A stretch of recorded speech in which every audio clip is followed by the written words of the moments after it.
Media और lawyers को इजाज़त होती है अदालत अटेंड करने के लिए, लेकिन कल तो उन्होंने हमें नहीं इजाज़त दी। आज जब हम आए थे कोई 2 किलोमीटर पहले एक ट्रक खड़ा था, सब ट्रैफिक दोनों तरफ से गुजर रही थी और हमारी फैमिली की गाड़ी को उन्होंने साइड पे खड़ा कर दिया और हमें गुजरने नहीं दे रहे थे। तो फिर जज साहब जा रहे थे अपनी प्रोटोकॉल के साथ, फिर हमने जब उन्होंने ट्रक साइड पे किया तो हमने अपनी गाड़ी जज की प्रोटोकॉल के साथ लगाकर आज हम यहाँ पहुँचे हैं, नहीं तो आज हमें इन्होंने 2 किलोमीटर पीछे रोक दिया था। सबसे पहले मेरे ख्याल में काफ़ी क्यासाराइयाँ हो रही थी सोशल मीडिया पे इमरान खान की सेहत के बारे में कि उनको जहर दिया जा रहा है और कोई कह रहा था उनको कोई ऐसी दवाई दी जा रही है उनकी कोई मेंटल हालत ख़राब हो गई है। तो उसके लिए मैं बात करके आज हमने उनको ये बताया तो वो उस पर तो बिल्कुल मुस्कुराए थे कि ये क्या बातें कर रहे हो। हमने उनको कहा आप अपने अल्फाज में बताएं। उन्होंने कहा मेरी सेहत बिल्कुल ठीक है, मैं वर्जिश भी कर रहा था, लेकिन इन्होंने मुझे बंद कर दिया था कोई मतलब 40-50 घंटे के लिए उन्होंने बंद कर दिया था और मुझे बंद सिर्फ इतने घंटों के लिए किया था, लेकिन अखबार और पीटीवी की भी एक्सेस बंद कर दी थी। तो अभी तक उनको कोई भी इंफॉर्मेशन 23 तारीख से अब तक कोई इंफॉर्मेशन बाहर से नहीं मिली सिवाय उसके या जब ये सहाफ़ी गए हैं कल और आज, या अगर जो कल लॉयर्स गए। तो ये मैंने कहा पहले क्लैरिफाई कर लें।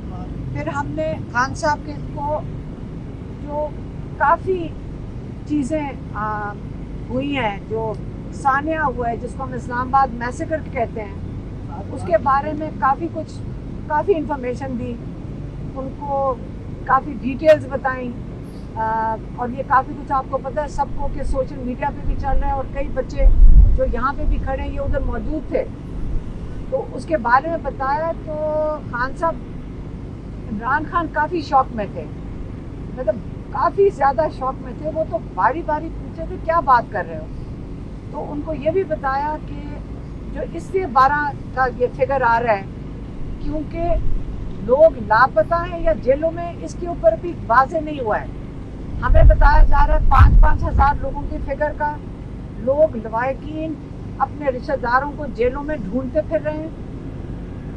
उनको ये नहीं पता कि किस जेल में है, तो क्योंकि वो इस वक्त दुआ कर रहे हैं कि हमारे रिश्तेदार जेलों में हो, हमें भी राब्ता कर रहे हैं, इसलिए हमारे पास ये काफ़ी इंफॉर्मेशन है। और जो डेड बॉडीज़ हैं वो लापता हैं। अगर उन्होंने हमें कहा कि सारों को कहो जाके कि जेल अस्पतालों में जाएं, जो ज़ख्मी हो उनका पता कराएं और जो शहीद हो गए उनका पता कराएं। तो हमने कहा कि लोग अगर जाते हैं अस्पताल में तो उनको उठा लिया जाता है और अगर उनको धमकियां दी जा रही हैं, रिश्तेदारों को धमकियां दी जा रही हैं, और अगर कोई FIR फाइल करने की कोशिश करता है उस पर धमकी दी जा रही है। उन्होंने कहा सबसे पहले FIR आप लॉयर्स को बताया क्योंकि लॉयर थे वहाँ पे, लेकिन हम क्योंकि वहाँ खड़े थे तो उन्होंने कहा सबसे पहले FIR जाकर मोहसिन नकवी और शहबाज शरीफ के ऊपर करो, क्योंकि उन्होंने जो ये कत्ल गारत हुआ है बेगुनाह अनआर्म्ड और जो अपना जो कहते हैं आईनी हक इस्तेमाल कर रहे थे एहतजाज का, आपने उनके ऊपर FIR दर्ज कर दी है। एक उन्होंने ये कहा। दूसरा उन्होंने कहा कि ये जो जुल्म हुआ है और ये जो उन्होंने लोगों को वहाँ बुलाकर एक किस्म का एम्बुश किया है, और आपने दिन से स्नाइपर राइफल से किया है और रात में तो आपने आके पूरी एक ब्रिगेड लाकर उससे हमला करवाया है बिल्कुल अंधेरे के अंदर।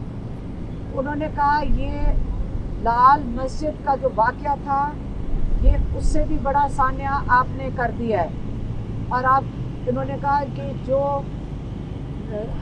71 में हुआ था जब याह्या खान के वक्त में एक वो सानिया था, फिर आपने अकबर बुख्ती के साथ जो किया, आपका ख्याल है कि उसके बाद आप बंदे को ख़त्म कर दें, उसके बाद चैन आ जाएगा। आज तक बलूचिस्तान में उस चीज़ को भूला नहीं गया और ये याद रखते हैं, और ये इस किस्म का जब आप अटैक करते हैं इससे गुस्सा कम नहीं होता। اس میں رنجشیں ختم نہیں ہوتی، اس میں بڑھتی ہیں. اور اس وقت انہوں نے کہا غصہ بہت زیادہ بڑھے گا. 9 مئی کے بعد لوگ شوق میں تھے اور خوف میں تھے، لیکن جب 8 فروری کو لوگوں نے ووٹ ڈال دیا، اس کے بعد لوگوں کو اپنی ووٹ سے پتہ چلا کہ جمہوریت میں ہمارا حق ہے، اس ملک میں ہمارا حق ہے. جب انہوں نے اپنا حق لے لیا اور آپ نے چھین لیا، اس کے بعد لوگوں کا اب غصہ ہے. پہلے ان کو حق چھیننے پہ غصہ ہے، اب ان کے اوپر جو ظلم کیا جا رہا ہے اس کا غصہ ہے، اور یہ غصہ بڑھے گا. آپ یہ سمجھ لیں کہ ظلم کرنے سے آپ بھول جائیں کہ لوگ گھروں میں بیٹھ جائیں گے اور آرام سے یہ ظلم سہ لیں گے. وہ اپنے حق کبھی نہیں بھولیں گے. عمران خان نے پاکستانیوں کو کہا ہے یاد رکھنا کہ ظلم، ہم نے کہا تھا کہ ہم ظلم ہوگا، مشکل آئے گی، قربانیاں دینی پڑیں گی، لیکن یہ نہیں مطلب کہ ہمارے دکھ نہیں ہے اس کا. اللہ تعالیٰ شہیدوں کو اونچے درجے دے، کیونکہ ان کی قربانیاں کبھی بھولی نہیں جائیں گی. لیکن اس کا یہ نہیں مطلب کہ 24 کروڑ لوگ اپنا حق بھول جائیں لینا. ابھی بھی آپ نے اٹھنا ہے. انہوں نے کہا ایک لاسٹ کارڈ ہے جو میرے پاس ہے، جو آپ کو کسی کو نہ بتاؤں گا نہ پتہ چلے گا، لیکن وہ میرے پاس ہے، لیکن ابھی استعمال نہیں ہوگا. لیکن اس وقت جیسے کہ جو سسٹم کہتا ہے ہم اپنی عدالتوں میں جائیں گے، ہم سپریم کورٹ میں جائیں گے، ہم اس ظلم کے خلاف کہ آپ نے سنائپر رائفل سے لوگوں کو، اپنے لوگوں کو، انعام لوگوں کو جن کے پاس کوئی ہتھیار نہیں تھا ان کو مارا ہے. سپریم کورٹ میں جائیں گے، ہم انٹرنیشنل اداروں کے پاس رپورٹ ہیومن رائٹس ابیوز کی اس قسم کی چیز دنیا میں نہیں دیکھی گئی. یہ دنیا میں نہیں دیکھی گئی، آپ چھپا نہیں سکیں گے. یہ سب کچھ باہر آئے گا اور انشاءاللہ ہم اس کو پرسیو کریں گے. اور اپنے لوگوں کو وہ ہدایت آپ کہتے ہیں ہم کروں گا کہ اس کو بالکل لوکل لیول پہ بھی، سپریم کورٹ میں بھی اور انٹرنیشنل بھی آپ اس کا پورا بھرپور طریقے سے اس کو ہائی لائٹ کریں. یہ ان کا پیغام تھا، یہ میں نے آج آپ کو دے دیا.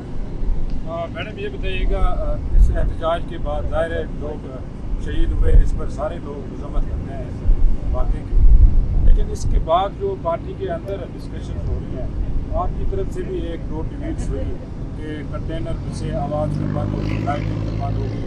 اسی طرح آپ کی دوسری بہن نے ایک ٹویٹ کی کہ بشریٰ بی بی کے متعلق، مشال یوسفزئی کے متعلق. یہ ساری جو باتیں ہیں اس پر خان صاحب نے کیا کہا؟ اس کی انویسٹیگیشن ہوگی کہ کیا ہوا؟ میں آپ کو بتاتی ہوں. کنٹینر کے اوپر ہاں، یہ خان صاحب کو بتانے سے پہلے ہم آپ کو بتا دیں کہ ہم وہاں موجود تھے اور یہاں پہ ہمارے کافی جرنلسٹ بھی موجود تھے. اس وقت جب سنائپر رائفل سے لوگوں کی وہاں لاشیں ہمیں نظر آ رہی تھی کہ وہاں لاشیں گری ہوئی ہیں، لوگ مر رہے ہیں، آپ بلڈنگوں کے اوپر سے لوگوں پہ فائر کریں، ماتھوں کے اوپر گولیاں لگی ہوئی تھیں اور لوگ ہمیں آ کے شیل دے رہے تھے خالی.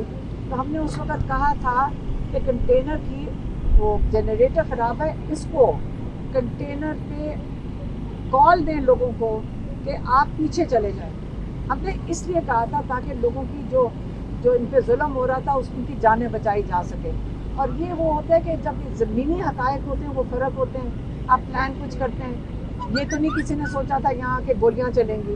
جب گولیاں چل رہی تھی اس وقت ایک صحیح طریقہ یہ تھا کہ آپ وڈرا کریں.